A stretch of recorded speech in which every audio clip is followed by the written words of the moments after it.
네. 소리를 또 크게 해야 되겠네. 네. 우리 다 같이 따라서 해보겠습니다. 사랑이 모든 것을 이깁니다. 네. 로마서 12장 9절 14절 같이 교독해서 읽죠. 사랑에는 거짓이 없나니 악을 미워하고 선에 속하라. 형제를 사랑하여 서로 우애하고 존경하기를 서로 먼저 하며 부지런하여 게으르지 말고 열심을 품고 주를 섬기라. 소망 중에 즐거워하며 환난 중에 참으며 기도에 항상 힘쓰며 성도들의 쓸 것을 공급하며 손 대접하기를 힘쓰라. 너희를 박해하는 자를 축복하라. 축복하고 저주하지 말라. 아멘. 증오 단체들의 동태를 감시하는 SPLC 빈곤 법률센터라는 곳에 흑인 과격단체 회원 수를 조사했습니다. 그랬더니 최근에 이전에 비해서 거의 2배 이상 늘었답니다. 이것은 오늘날 이 미국 사회에서 인종 간의 갈등이 얼마나 심각한지를 보여주는 겁니다. 실제로 최근 몇 년간에는 그들에 의해서 총격 사건을 포함해서 폭력 사태가 계속 일어나고 있는데 그 이유가 바로 우리 대 그들식의 이 양극화된 사고방식이 사람들의 마음을 사로잡고 있기 때문입니다. 국가 간의 관계도 마찬가지입니다. 러시아도 옛날 소련의 영화를 다시 찾아보겠다고 우크라이나를 침공했죠. 중국도 마찬가지입니다. 호시탐탐 대만을 치려고 노리고 있습니다. 미국의 트럼프 대통령도요, 동성애 이슈에 대해서 성경적 입장을 분명하게 해준 것은 참으로 감사한 일입니다. 그런데 이민 정책이나 국제 관계에 있어서는 상당히 염려되는 부분들이 있습니다. 덴마크 영토로 되어 있는 그린랜드를 달라고 그러죠. 220만 명의 팔레스타인 사람들이 현재 실제 거주하고 있는 이 가자 지구에서 그 사람들을 쫓아내고 그 땅에다가 중동의 휴양지를 만들겠다고 합니다.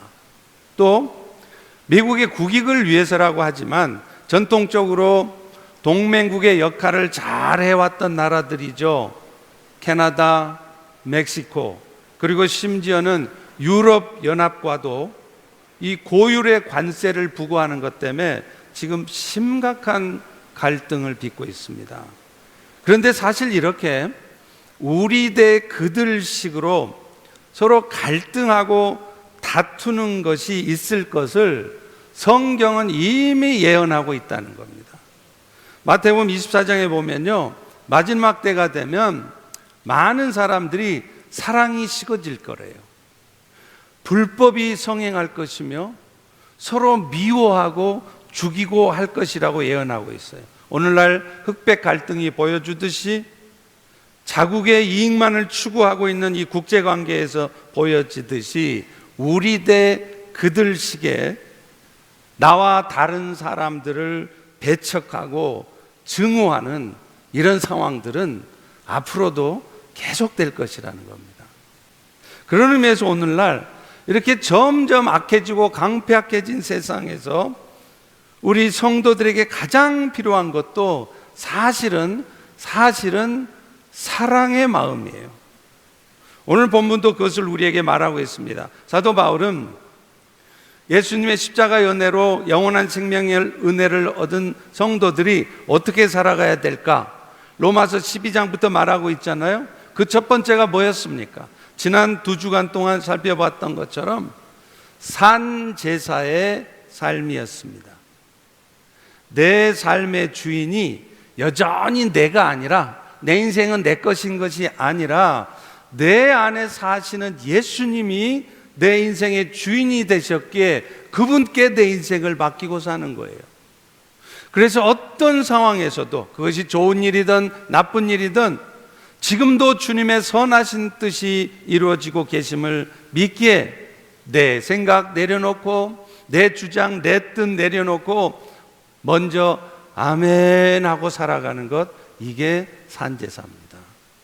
오늘은 그 두 번째로 하나님의 은혜를 입은 성도들은 하나님께서 우리에게 먼저 베풀어 주신 아가페 사랑을 가지고 세상을 축복하며 살아가야 된다는 거예요.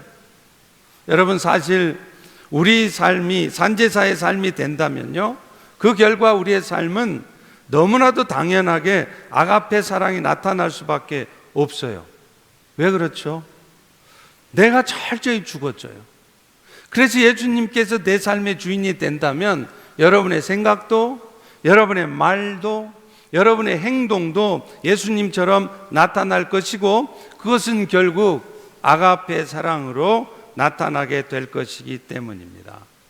오늘 본문 로마서 12장 9절부터 21절의 말씀은 바로 우리 성도들이 이 땅에 살아갈 때 오직 사랑으로 살아가야 한다는 것을 말씀하는 거예요.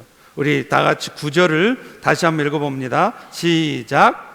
사랑에는 거짓이 없나니 악을 미워하고 선에 속하라. 여러분, 여기서 선에 속한다 이 말이 영어 성경에는 어떻게 돼 있냐면요, cling to what is good 이렇게 돼 있어요. 무슨 말이에요? 선한 일에만 집중하라는 거죠. 그러면 여기서 선한 일은 뭐겠습니까? 말할 것도 없이 서로 사랑하는 거예요.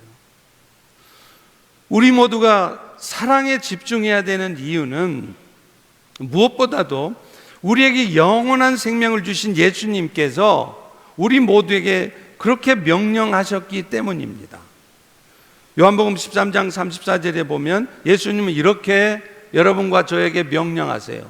내가 새 계명을 주는데 내가 너희를 사랑한 것이 이제부터는 너희도 서로 사랑해야 돼. 누군가가 거의 죽을 뻔하다가 건짐을 받게 되었다면 우리는 보통 나를 건져준 그 사람을 뭐라고 부르죠? 생명의 은인, 그렇죠. 그런데 내 목숨을 건져준 그 생명의 은인이 나에게 뭔가를 부탁을 한다면 여러분, 그 부탁을 거절할 수 있어요? 아니, 당신이 내 목숨 구해준 건 참 고마운데 그건 그거고 그 부탁은 나 못하겠습니다, 이런 말 여러분 쉽게 할 수 있어요? 그 부탁 무 자르듯이 거절할 수 있는 사람 없을 거예요. 그런데 여러분, 예수님은 바로 우리 모두의 생명의 은인이세요. 자신의 몸을 속죄의 제물로 드려서 우리의 모든 죄가 용서되어지게 하시되 그 과정에서 그분은 갖은 모멸과 멸시천재를 다 받으셨습니다. 그것뿐입니까? 저와 여러분을 위해서 육체적인 고통, 그 십자가의 고통을 다 견디셨어요. 그 결과로 오늘 우리 모두는 영원한 생명을 얻어서 오늘 이 자리에 앉아 있는 겁니다. 그것도요, 그런 은혜를 누릴 아무런 자격도 없는, 공로도 없는 저와 여러분을 위해서 해주신 일인 거예요. 그런데 그런 생명의 은인께서 여러분에게 부탁하는 것이 딱 하나 있어요. 딱 하나 있는데 그게 뭐냐면 서로 사랑하라는 겁니다. 그러니 우리가 서로 사랑해야 하는 것은 예수님으로부터 영원한 생명의 은혜를 입은 성도라면 마땅히 해야 되는 일인 거예요. 그래서 요한일서 4장 11절도 그렇게 말하잖아요. 사랑하는 자들아, 하나님이 이같이 우리를 사랑했으니 그 다음 뭐예요? 우리도 서로 사랑하는 게 마땅하다는 거예요. 해도 되고 안 해도 되고가 아니라 마땅히 해야 된다는 겁니다. 그런데 우리는 이렇게 서로 사랑하는 명령을 받게 된 중요한 이유가 있어요. 그것은요, 그 사랑이라고 하는 것은 그저 부담스럽기만 하고 의무로만 느껴지기 이전에 여러분에게만, 그리스도에게만 주시는 특권이기 때문에 그럽니다. 성경에 나오는 사랑이라는 단어는 헬라어로는 여러 가지 단어가 있죠. 가장 먼저 뭐가 있죠? 육체적인 사랑을 말하는 에로스, 또 피를 나눈 형제간의 사랑을 말하는 스톨게, 그리고 친구 간의 우정, 정신적인 사랑을 필레오 사랑이라고 그래요.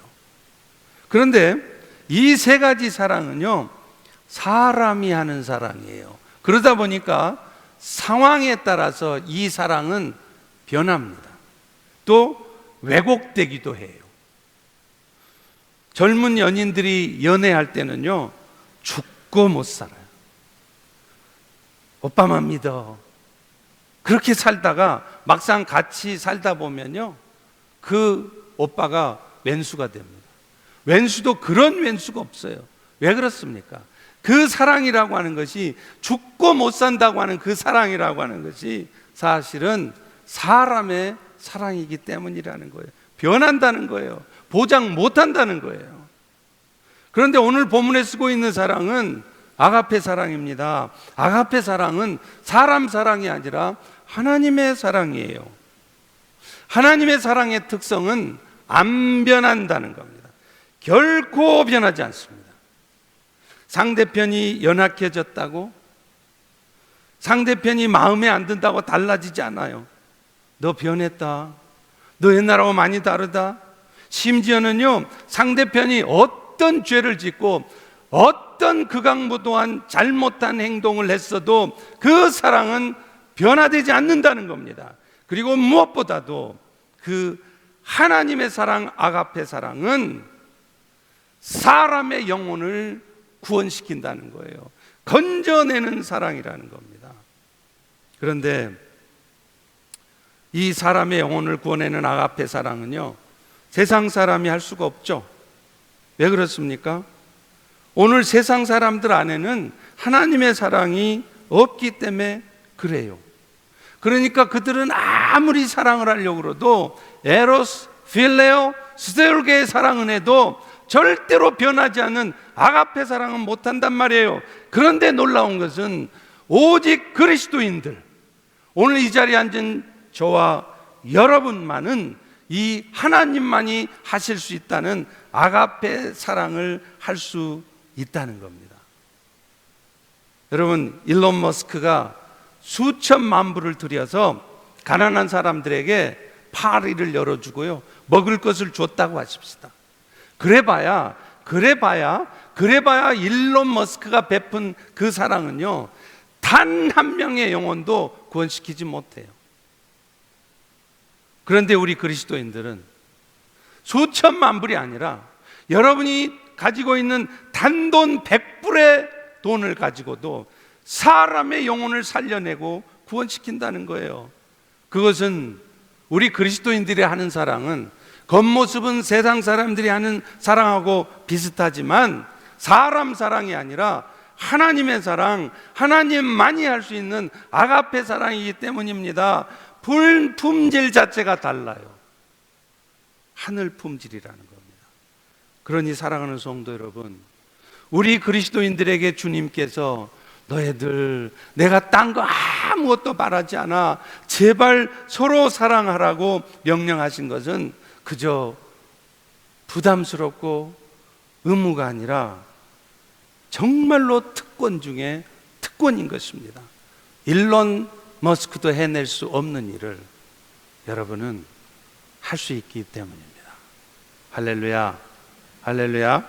그렇다면 그 사랑은 구체적으로 어떤 사랑일까요?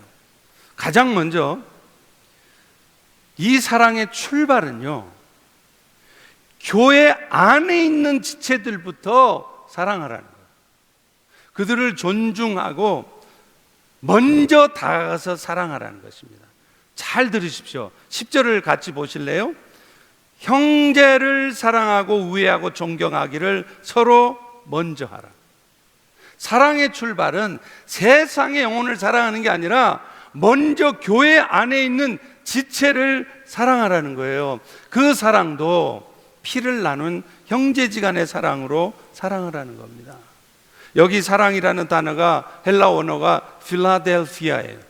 많이 들어보셨죠? 여기서 2시간 가면 있는 필라델피아가 이 사랑입니다. 피를 나눈 형제 간의 사랑으로 교회 여러분 옆에 있는 다른 지체가 나하고 아무 상관이 없는 것이 아니라 천국에 가면 가장 가까운 피를 나눈 형제라는 사실을 기억하라는 거예요. 그런데 안타깝게도 오늘날 교회들마다 얼마나 많은 다툼이 있는지 모르겠어요. 서로가 서로를 사랑해줘도 부족할 판에 서로가 서로를 미워해요. 세상 사람 미워하는 것보다 교회 안에 있는 지체를 더 미워해요. 그런데 아십니까? 참으로 재밌는 것은요, 그런 마음을 갖게 되는 이유가 뭐냐면 사실은 교회가 더 잘되게 하고자 하는 마음 가운데 신앙생활하다 생긴 미움이라는 거예요. 교회가 더 잘되게, 교회가 더 은혜롭게 되었으면 좋겠는데 내 마음에 안 드는 짓을 하는 거예요. 그러면 막 미워하는 거예요. 그런데 여러분, 이거는요, 주님이 여러분에게 정말 무엇을 원하는지를 잘 모르고 계시는 겁니다. 어려운 사람에게 돈 갖다 주고 어려운 사람에게 먹을 것을 갖다 주는 것보다 주님이 정말 원하시는 게 뭔지 아세요? 가장 먼저 교회 안에 있는 지체를 서로 사랑하라는 겁니다. 교회 안에 연약한 지체를 사랑하지 못하는 사람이 어떻게 세상에 나가서 세상 사람들을 사랑합니다. 예수님으로 말미암아 구원의 은혜를 입은 성도들은 그 사랑을 표현하되 가장 먼저 성도 간에 그 사랑을 나타내야 돼요. 따라서 내가 보기에는, 여러분 보기에는 좀 연약해 보이잖아요. 어설픈 짓을 하잖아요. 그런 형제가 있을지라도 그 형제도 천국에서 함께 살 친형제라는 걸 먼저 기억해야 됩니다. 그렇다면 어떻게 하는 게 성도 간의 형제 사랑을 하는 걸까요? 오늘 본문은 정말 중요한 것을 얘기합니다. 그게 뭐냐면요, 서로를 존중해 주라는 겁니다. 진정한 사랑은 어려운 사람한테 돈 갖다 주고 어려운 사람 먹여주는 것보다 더 중요한 사랑은 나의 기준을 가지고 다른 지체들을 함부로 판단하고 말하지 말라는 거예요. 상대편의 생각도 존중해 주라는 것입니다. 내 생각과 다를지라도, 지금 내가 판단할 때는 도저히 이해할 수 없는 행동을 하고 있을지라도 상대편을 배려해 주는 것, 존중해 주는 것, 이것이 사랑의 출발이에요. 사실 알고 보면요, 지금은 여러분 생각이 100% 옳은 것 같죠? 지나고 봐보세요. 여러분 생각이 옳지 않았다는 것을 하게 되는 일이 종종 있습니다. 또 지금 상대편이 그런 행동이나 말을 할 수밖에 없었던 어쩔 수 없는 형편들이 있었다는 것을 나중에라도 확인하게 된단 말이에요. 왜 저러지? 왜 저렇게 말하지? 그런데 나중에 보니까 그럴 수밖에 없었구나. 그렇기 때문에 여러분, 섣불리 지금 현재 나의 판단이 가장 옳은 것처럼 말하고 행동하시면 안 돼요. 먼저는 상대편의 생각을 존중하고 배려해 주는 것이 아가페 사랑의 출발이기 때문입니다.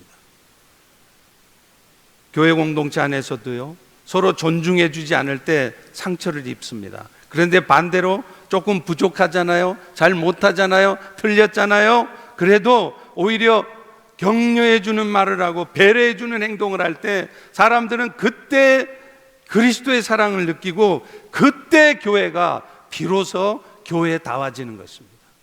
옳은 말하고 성경 말씀 많이 가르친다고 교회가 교회다워지는 거 아니에요. 그 말씀대로 정말로 남을 배려해 주고 존중해 줄 때 은혜로운 교회가 되는 것입니다.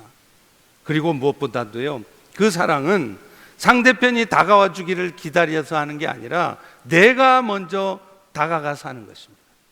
그 사람이 아직 변화가 없어도, 아직 회개 안 했어도 내가 받은 사랑을 기억하면서 내가 먼저 다가가서 용서해 주고 내가 먼저 다가가서 축복해 주는 것, 이게 사랑이라는 겁니다. 오늘 본문 10절을 다시 보실래요? 형제를 사랑하고 우애하고 존경하기를 먼저 하라. 여기 서로 먼저 하라는 말씀은 영어 성경에 보면 그 뜻이 어떻게 되어 있느냐면 이 일에 헌신하라, be devoted to, 뒤처지지 말라는 뜻이잖아요. 이 말이 뭐예요? 그 사람이 하기 전에 내가 먼저 가서 하라는 거예요. 저놈이 어떻게 하는가 보고 있다가 그때 내가 뭐 하겠다가 아니라 저 사람이 어떻게 하기 전에 내가 먼저 가서 하라는 것입니다. 사랑하는 성도 여러분, 이것이 구원의 은혜를 입은 성도가 나타내야 되는 사랑의 첫 번째라는 거예요. 두 번째 사랑은요, 부지런히 열심을 내는 겁니다. 우리 11절 보십니다. 부지런하여 게으르지 말고 열심을 품고 주를 섬기라. 여기서 열심 품고 주를 섬기라는 말씀은 전후 문맥을 볼 때 주님의 사랑으로 주변 사람들을 열심히 섬기라 이 말이에요. 여러분, 그런데 바울은요, 왜 주님을 섬기는 데 있어서 이렇게 특별히 근면성을 강조하고 있을까요? 왜 열심히 해야 된다고 말할까요? 그 이유가 있어요. 사랑의 섬김은요, 결국에는 내가 열심을 내지 않으면 안 되기 때문이에요. 하고 싶으면 하고 싶지 않으면 안 해도 되는 게 아닙니다. 상황 되면 하고 상황 안 되면 안 해도 되는 게 아니란 말이에요. 우리는 종종 그리스도인의 자유를 말하면서 별로 마음이 내키지 않으면 안 해도 되는 것처럼 말해요. 그리고 그렇게 사는 것이 굉장히 자유하는 삶이라고 얘기합니다. 너 그렇게 율법적으로 살지 마. 하고 싶지 않으면 하지 마. 아닙니다. 갈라디아서 5장 14절은 그렇게 말하고 있지 않습니다. 형제들아, 너희가 자유를 위하여 부르심을 입었지만 그 자유로 육체의 기회를 삼지 말라는 거예요. 여러분, 육체가 하고 싶은 대로, 여러분 마음 가는 대로 하지 말라는 겁니다. 오직 사랑으로 서로 종 노릇하라는 거예요. 하기 싫어도, 부담스러워도, 때로는 억지로라도 해야 되는 것, 이것이 사랑의 실천이라는 겁니다. 사실 오늘날 교회들이 다 그렇잖아요. 한참 부흥하던 때의 열심을 교회들이 다 잃어버렸어요. 교회마다 차고 넘치던 헌신에 대한 이야기는 전설이 됐습니다. 나 때라는 거 아시죠? 나 때는 하는 거. 나 때는 애기 들쳐업고 새벽기도 다녔어. 우리 집사람이 맨날 하는 얘기예요. 저 전도사 시절에 저희 집사람이요, 그 꼬맹이 애 들쳐업고 맨날 새벽기도 갔습니다. 요즘 누가 그렇게 합니까? 그 새벽에 1시간씩 운전해서 내가 40일 특별 새벽기도에 완주했잖아요. 누가 요즘 어느 교회가 40일 특세합니까? 한 주 하던 거 2주만 해도 난리인데요. 오이코스 멤버들 섬기느라 10명이 넘는 식사를 매주 준비했어. 지금은 2오이코스, 3오이코스 묶어줘도 힘들다고 그러잖아요. 이 지역의 어느 교회 집사님의 눈물 어린 한탄을 들은 적이 있어요. 그 교회는 물론 작은 교회에서 그렇긴 하지만 교회에서 봉사할 사람이 없어서 70 넘은 어르신들이 부엌에서 일을 해야 하고요, 60이 넘은 자신도 교회에서는 새댁이랍니다. 젊은 사람들도 없고요, 있는 젊은 사람들도 일을 하려고 하질 않는데요. 그런 의미에서 우리 교회에 계신 어르신들은 축복인 줄 아시기 바랍니다. 젊은 분들이 많이 계시고 또 열심히들 섬겨셔서 얼마나 감사한지 모르겠어요. 주님의 라오디게아 교회를 향한 경고를 오늘날 교회들은 들어야 돼요. 계시록 3장 15절 16절이지 않았습니까? 내가 너의 행위를 아는데 네가 차지도 않고 뜨겁지도 않다. 차든지 뜨겁지든지 해라. 네가 만약에 이렇게 뜨겁지도 않고 차지도 않고 미적지근하게 그렇게 신앙생활을 하고 있으면 어느 순간인가 내가 너를 내 입에서 토해버리겠다는 거예요. 사실 오늘날까지 미국이 세계에서 가장 부강한 나라가 된 이유가 뭘까요? 제가 미국에서 한 10년 살았는데요, 가만 보니까 미국 사람들 되게 머리 나쁘더라고요. 일하는 거 보면 얼마나 오래 걸리고 얼마나 답답하게 하는지 몰라요. 미국이 오늘날 그럼에도 1등 국가가 된 이유는 하나님께서 축복하셨기 때문이에요. 이 나라의 출발이 기독교에서 기반했기 때문에 그래요. 지금도 지폐 이외에, 1달러 지폐 이외에 In God we trust라는 말이 써 있지 않습니까? 대통령이 취임식하면 성경 위에다 손을 얹고 선서를 하지 않나요? 그런데 이 나라가 이제 동성결혼을 합법화했고요, 국가적인 상징물에서 십자가를 다 떼었어요. 가장 큰 문제는 교회들이 열심을 잃어버렸다는 겁니다. 이제 미국이 다시 영적으로 회복되지 않으면 제가 단언코 말하는데요, 제가 예언합니다. 미국 어쩌면 이민이 오는 나라가 아니라 미국이 이제 떠나고 싶은 나라가 될 수 있어요. 요즘 연방 공무원에 대한 감원 때문에 우리 많은 성도님들이 걱정들 하고 계시더라고요. 그런데 여러분, 이때 우리가 해야 될 일은요, 내가 직업 잃어버리면 어떻게 되나 하고 염려하고 두려워 떠는 것이 아닙니다. 물론 이해는 됩니다. 그러나 이럴 때 여러분이 해야 될 일은 이런 일들을 계기 삼아서 잃어버린 직장 걱정하는 것이 아니라 잃어버린 열심을 다시 찾는 일이에요. 시편 37편 25절에도 말합니다. 내가 어려서부터 늙기까지 의인이 버림을 당하거나 걸시감을 보지 못했대요. 그러니 오늘 여러분이 할 일은 이러다가 내가 직장 잃어버리는 거 아니야?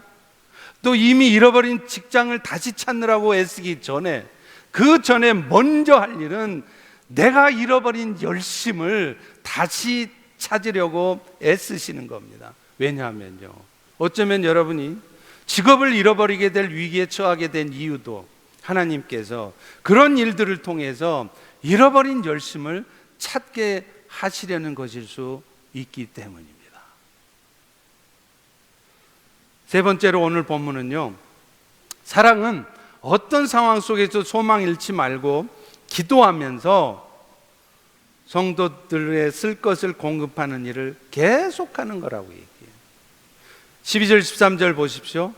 어떤 상황 속에서도 소망 가지고 즐거워하며 비록 환난 중에 있을지라도, 내가 이 섬김을 더 이상 할 수 없을 만큼 내가 어려운 상황에 처해 있을지라도 그때 포기하고 쓰러져 있지 말고 기도하면서 계속해서 그 일을 해보라는 겁니다. 여러분, 사실 여러분이 교회에서 열심히 섬기고 있으면요, 주님께서 항상 평안함 주시고 어려운 일 없이 형통하게 하실 것 같죠? 그렇지 않아요. 그 반대의 경우도 많아요. 어떤 때는요, 여러분이 열심히 주님 나라를 위해서, 교회를 위해서 섬기면 섬길수록 사탄의 공격 때문에 여러분이 더 어려운 상황에 처할 수도 있습니다. 그럴 때 여러분 어떻게 하십니까? 내가 지금 이러고 있을 때가 아니야, 내가 지금 교회 챙길 때야, 내 코가 석잔데 하면서 섬기던 거 다 스탑하고, 그게 아니라는 거예요. 주님 뭐라 그럽니까? 그런 상황에서도 할 수만 있으면 섬기고, 인내하면서 섬기고, 기도에 힘쓰면서 섬기라고 하잖아요. 사실 우리가 그런 힘든 상황에 처한 이유도 사실은요, 하나님께서 여러분을 시험하시는 때일 경우가 많아요. 내 눈에 보기에는 도저히 안 되는 상황이어도 하나님이 하실 것을 굳게 믿기에 흔들림 없이 섬기는 자인지 아닌지를 하나님이 테스트하는 겁니다. 왜냐하면요, 그런 믿음이 확인된 사람이라야 어떤 축복을 주어도 바뀌지 않기 때문에 그래요. 이런 믿음이 없는 사람은 하나님 축복 주잖아요, 금방 교만에 빠져요. 그것 가지고 그냥 세상 놀러 다니기 바빠요. 그런 믿음이 없는 사람은 또 반대로 조그만 어려움을 주어도 금방 흔들려요. 내가 지금 이런 거 하고 있을 때 하고. 그래서 어떤 형편에서도 사랑의 섬김을 계속해 볼 필요가 있습니다. 주님께서 이제 됐다, 이제 그만하라고 말씀하실 때까지 해보시라는 거예요. 그리고 그렇게 끝까지 순종할 수 있도록 여러분이 할 일은 믿음을 달라고, 흔들리지 않게 해달라고 기도해야 되는 겁니다. 기도는 이런 거예요.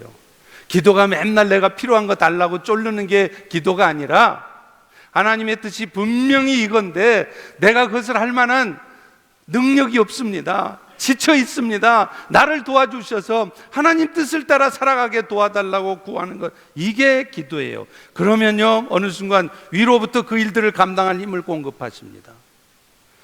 이사야 40장 30절 31절에도 말하잖아요.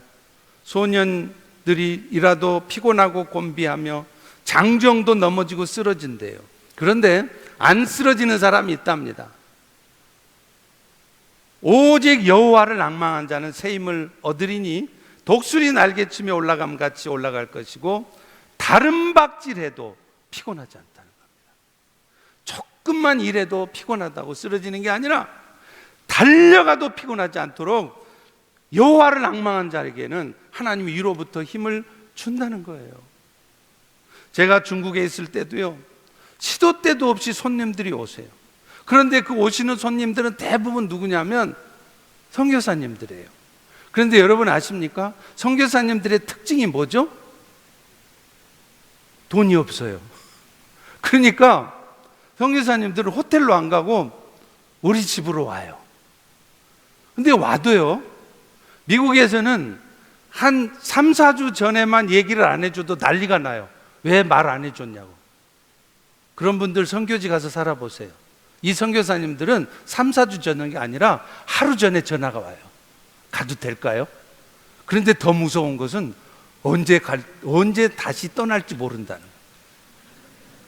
기약이 없어요. 하나님이 인도하신 때가 안 돼. 죽는 거예요. 그런 전화를 받으면요, 오지 말라고 거짓말을 쳐서라도 우리 집에 오실 상황이 아니라고 그렇게 하고 싶어요. 그래도 하나님이 주의 종 보내주셨는데 감당하잖아요. 그러면요, 대접하고 나면 몸은 피곤하고 힘든 부분도 있지만 세상이 주지 않는 그 말할 수 없는 기쁨이 와요.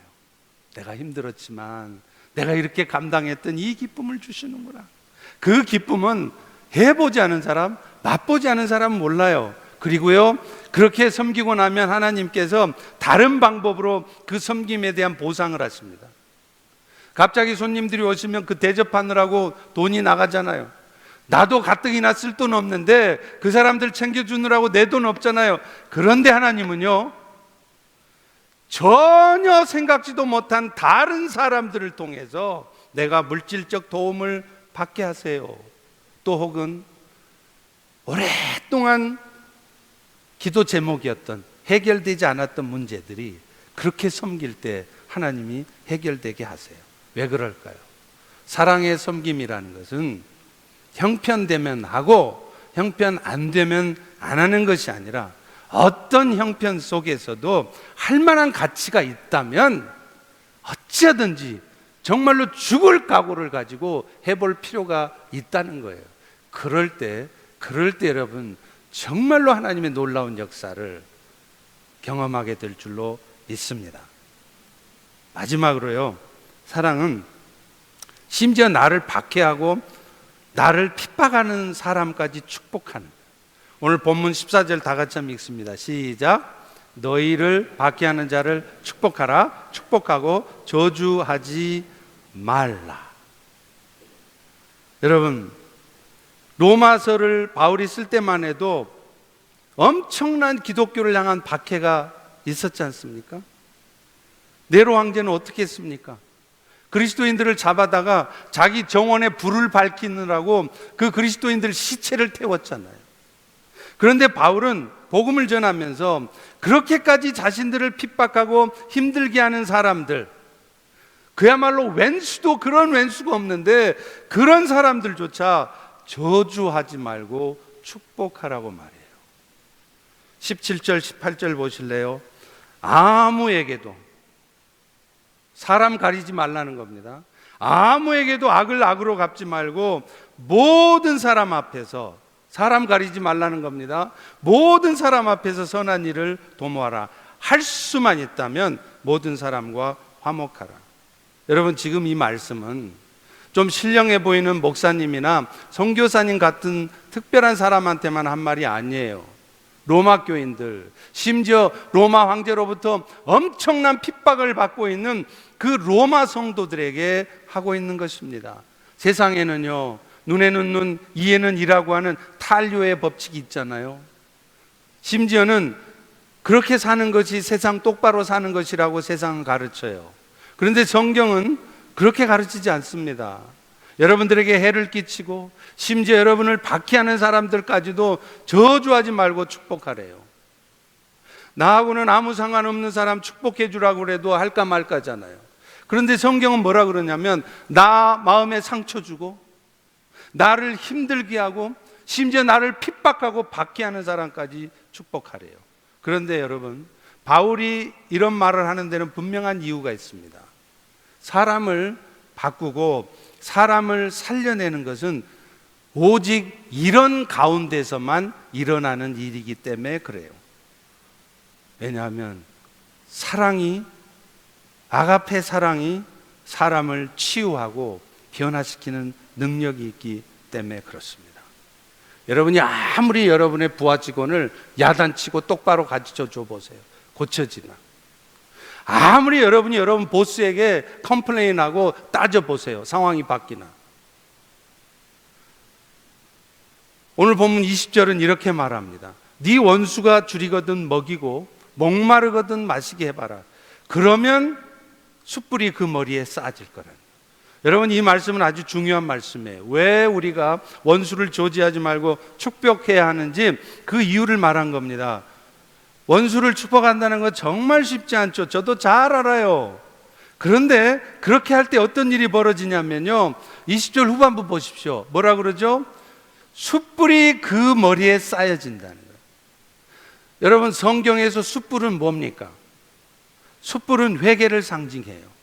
그래서 이사야 선지자의 숯불이 닿았을 때 그 이사야 선지자의 입술이 정결케 되었잖아요. 따라서 이 말씀은 무슨 말이냐? 여러분이 원수를 축복해 줄 때 하나님께서 그 원수가 회개하게 만드신다는 거예요. 리차드 범브란트 목사가 루마니아의 기독교인들과 함께 감옥에 갇혀 있을 때 일이었습니다. 어느 날 감옥의 문이 열리는데 한 사람이 감옥에 들어와요. 그런데 그 사람이 누구냐면 리차드 범브란트 목사, 이 목사를 체포하고 고문했던 비밀 경찰이었어요. 아니, 저 사람이 왜 이 감옥에 들어오지? 그것도 죄수복을 입고? 궁금해하는 그들에게 비밀 경찰은 이런 얘기를 들려줍니다. 12살 된 소년이 꽃다발 하나를 안고 와서 자기에게 이렇게 말했답니다. 우리 엄마와 아빠를 체포해 가신, 잡아가신 분이 당신이지요? 나는 엄마 생일 때마다 엄마에게 예쁜 꽃다발을 선물했는데 오늘은 엄마가 당신 때문에 감옥에 갇혀 있어서 드릴 수가 없습니다. 그런데 엄마는요, 나한테 항상 하는 말이 있었어요. 항상 원수도 사랑하고 선으로 악을 이기라고 가르쳐 줬어요. 그래서 저는 이 꽃을 당신에게 드리기로 했습니다. 어차피 엄마에게 드릴 수 없는 꽃이니 당신의 아내라도 기쁘게 해드릴 수 있도록 가지고 왔습니다. 대인은 그 소년의 꽃다발을 받은 후에 그 소년을 끌어안고 눈물로 사과했습니다. 그리고 얼마 후 그 자신도 예수 그리스도를 영접하고 남은 인생 예수를 살겠다고 다짐하고 예수를 전하다가 그들과 똑같이 감옥에 끌려온 것이었어요. 실화입니다. 사랑하는 성도 여러분, 악을 이기는 방법은요, 딱 하나 있어요. 여러분은 여러분의 말로, 여러분의 실력으로 죽었다 깨나도 여러분 악을 못 이깁니다. 딱 하나 있는데 그게 선으로 대하는 거예요. 오늘 본문 19절에 말하잖아요. 내 사랑하는 자들아, 너희가 친히 원수 갚지 말고 하나님의 진노하심에 맡겨라. 하나님은 여러분이 직접 악인을 상대하며 원수 갚는 일 기뻐하지 않으세요. 대신 하나님께 맡기래요. 그 이유가 19절 후반부에 나오잖아요. 원수 갚는 것이 나한테 있으니 내가 갚을 것이다. 하나님이 대신, 여러분 대신 갚아주신대요. 창세기 12장 3절에 보면 아브라함에게 하나님은 복의 통로로 살아가라고 명령하잖아요. 그러면서 또 하나의 약속을 하는데 그게 뭐냐면 누가 너를 축복하면 내가 그 사람 축복해. 그런데 아브라함아, 누가 너를 괴롭게 하지, 누가 너를 저주하고 힘들게 하지, 그러면 네가 안 나서도 내가 저주할 거야. 내가 처리할 거야. 오늘날 성도들을 복의 통로로 사용해서 하나님은 세상 사람들이 복을 얻도록 하십니다. 그리고 그 과정에서 축복하는 자에게는 하나님께서도 그들에게 축복하지만 여러분을 힘들게 하는 자들은 하나님이 처리하신다는 거예요. 원수라고까지 할 것은 없지만 오늘 여러분의 주변에도 여러분을 힘들게 하는 지체들이 있을 것입니다. 그럴 때 여러분이 할 수 있는 일은 할 수만 있다면 끝까지 축복하라는 거예요. 말씀을 맺습니다. 제가 어떤 분을 위해서 기도할 때 하나님께서 그분의 영적 상태를 그림으로 보여주셨어요. 근데 그 그림이 어떤 그림이냐면 결국에는 수돗물이 나오긴 나와요. 근데 아주 복잡하게 얽혀있는 수도관을 다 통과한 다음에 수돗물이 나오는 거예요. 그런데 사실 어차피 나올 수돗물이라면 그렇게 복잡한 과정을 거쳐 나올 것이 아니라 그냥 간단하게 쭉 나오면 되잖아요. 여러분, 오늘 우리 믿음 생활도 마찬가지입니다. 아가페 사랑을 해도 이것저것 다 따져보고 그렇게 하면 이미 늦어요. 그렇게 할 필요도 없어요. 믿음 생활은요, 복잡하게 하는 거 아닙니다. 따지고 하는 거 아닙니다. 단순하게 하는 거예요. 말씀하시면 단순하게 하나님 말씀대로 죽을 똥 살 똥 죽을 각오를 하고 해보는 겁니다. 이 아침에 마음속에 누군가에게 직접 원수 갚고 싶은 마음이 드시는 분이 계신가요? 누군가의 코를 납작하게 해주고 싶은 사람들이 있으세요? 그것은요, 여러분이 하실 일이 아닙니다. 하나님이 하실 일입니다. 괜히 원수 갚는 일을 여러분이 하시다가 그 원수의 독이 여러분의 손과 발을 타고 올라와서 여러분의 심령까지 더럽혀요. 대신 하나님께 맡기시면 하나님은 여러분 대신에 친히 원수를 갚아주십니다. 더 나아가서 여러분의 그 사랑의 섬김을 통해서 그 강팍했던 영혼이 구원되어지는 역사가 나타나게 될 것입니다.